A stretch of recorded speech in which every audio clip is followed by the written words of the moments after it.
তো বন্ধুরা, অন্নপূর্ণা ভান্ডারে যে সমস্ত অ্যাপ্লিকেশান রিজেক্ট হয়ে গেছিলো সেগুলো কিন্তু নিজে থেকে আবার ঠিক হয়ে গেছে এবং সেখানে লেখা থাকছে আন্ডার ইনকোয়ারি।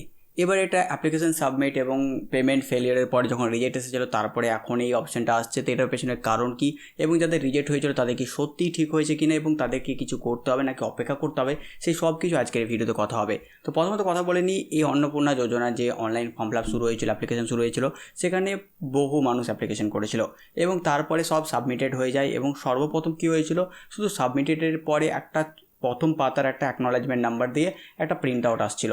কিন্তু তারপরে 4-5 দিন পরে, মানে 7 তারিখ থেকে শুরু হয় মেবি, এবং তারপরে জুন মাসের 12-13 তারিখে একটা 4 থেকে 5 পাতার ফর্ম ডাউনলোড হচ্ছিলো, মানে যত মেম্বার সেরকম হিসেবে পাতা হিসাবে ফর্ম ডাউনলোড হচ্ছিল। কিন্তু সেই ফর্মও জুন মাসে লাস্টের দিক থেকে ডাউনলোড হওয়া বন্ধ হয়ে যায় এবং জুলাই মাসের 1 তারিখে গভর্নমেন্টের তরফ থেকে টাকা ছাড়া হয় এবং বহু মহিলা সেই টাকা কিন্তু পান। আর এখানে যেই সমস্ত মহিলাদের অ্যাকাউন্টে তখন টাকা ঢোকেনি, মানে যারা বাদ পড়েছিলেন, তারা যখন নিজেদের স্ট্যাটাস চেক করতে যাচ্ছিলেন তো সেখানে শুধু লেখা থাকছিল অ্যাপ্লিকেশন সাবমিটেড। আর তারপরে 1-2 দিন পরে 3-4 তারিখের দিকে গভর্নমেন্টের এই ওয়েবসাইট, অন্নপূর্ণার ওয়েবসাইটে চেক করার অপশন চলে আসে, যেখানে চেক করলে লেখা থাকছে হেড অফ ফ্যামিলি নাম এবং বেনিফিশিয়ারি নাম, যেটা কিন্তু আগে ছিল না। এবং তারপরে এখানে অনেকেরই লেখা থাকছে অ্যাপ্লিকেশন অ্যাপ্রুভ এবং অনেকে থাকছিল পেমেন্ট ফেলিয়ার। যেখানে পেমেন্ট ফেলিয়ার এবং অ্যাপ্লিকেশন অ্যাপ্রুভ সাথে সাথে রিজেক্ট নিয়ে আমি অলরেডি একটা ভিডিও বানিয়ে নিয়েছি যে কোনটার কারণ কি।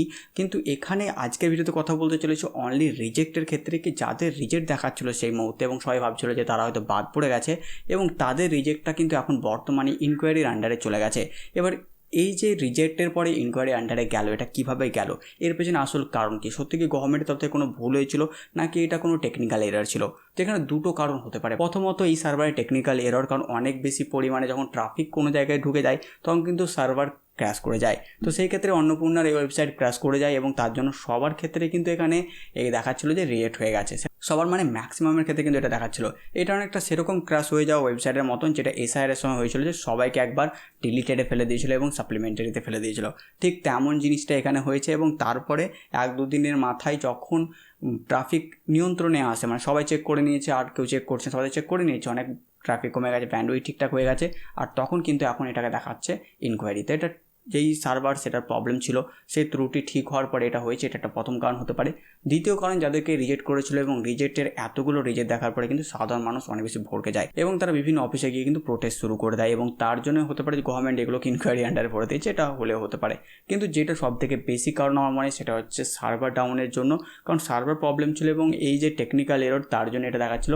এবার তাহলে টাকা কি তারা পাবে? মানে যাদের রিজেক্ট হয়ে গেছিলো, মানে যারা এতদিন নিজেকে রিজেক্ট হিসেবে দেখছিল, তাদের অ্যাপ্লিকেশনের জন্য কি তারা টাকা পাবে না তাদেরকে আবার করতে হবে? তো এখানে প্রথমত আমি আগের ভিডিওতে যেটা আমি আপনাদের বলেছিলাম যে যাদের রিজেক্ট হয়েছিল তাদেরকে গভর্নমেন্টের কোনো দপ্তরে গিয়ে জমা দিতে হতে পারে, কিন্তু এখন বর্তমানে যেহেতু আন্ডার ইনকোয়ারিতে রেখেছে তাই এখন আপনাদের সেই নিয়ে প্যানিক হওয়ার দরকার নেই এবং ভয় পাওয়ার দরকার নেই। এখন অপেক্ষায় থাকুন, এই আন্ডার যে ইনকোয়ারি আছে সেটার কী হচ্ছে সেটা দেখুন, শেষ দেখে ছাড়ুন। তো ইনকোয়ারির পরে হতে পারে অনেকের ক্ষেত্রে অ্যাপ্রুভ হয়ে যাবে এবং অ্যাপ্রুভ হয়ে গেলে কিন্তু আপনার অ্যাকাউন্টে টাকা ঢুকে যাবে। আর পেমেন্ট ফেলিয়ার হয়ে গেলে আপনি ব্যাঙ্কে গিয়ে যোগাযোগ করবেন, তো আপনার অ্যাকাউন্টে টাকা ঢুকে যাবে। কিন্তু যদি ইনকোয়ারির পরেও গিয়ে আপনার আবারও রিজেক্ট দেখায়, তো সেই ক্ষেত্রে কিন্তু আপনাকে গভর্নমেন্টের কোনো অফিসে, হয় বিডিও কিংবা আপনাদের পঞ্চায়েতে গিয়ে আপনাকে আপনার হার্ড কপি জমা দিতে হবে। এই যে ইনকোয়ারি হচ্ছে এটা কিন্তু এখনও অবধি ফিল্ড ভেরিফিকেশন হচ্ছে না, তো এইটা উচিত ফিল্ডে ভেরিফাই করা, কারণ যাদের প্রতি সন্দেহ তাদেরকে রিজেক্ট করেছিল আমার যেটা মনে হয়, এবং তাদেরকে ফিল্ডে গিয়ে সেটা দেখা উচিত। এবং তারা যদি ফিল্ডে গিয়ে না দেখে সেটাকে আবার অ্যাপ্রুভ করে দেয় বা রিজেক্ট করে দেয়, সেটা গভর্নমেন্টের ত্রুটি আবার হবে। তো সেই যাই হোক, এই ছিল একটা ভিডিও যেখানে আমি আপনাদের বলে দিলাম যে এখন আর বেশি চিন্তা করে লাভ নেই, এখন আপনাদের ইনকোয়ারি আন্ডারে যদি চলে গেছে তো অপেক্ষায় থাকুন, এরপরে কী আসছে। যদি রিজেক্ট আসে তো তারপরে পদক্ষেপ আলাদা নেওয়া হবে, আর অ্যাপ্রুভ হয়ে গেলে তো টাকা আপনি পেয়ে যাবেন। তো বাস এই ছোট্ট ভিডিও, বাস এইটুকুই। আমি আসছি একটা নতুন ভিডিও নিয়ে, ততক্ষণের জন্য গুড বাই।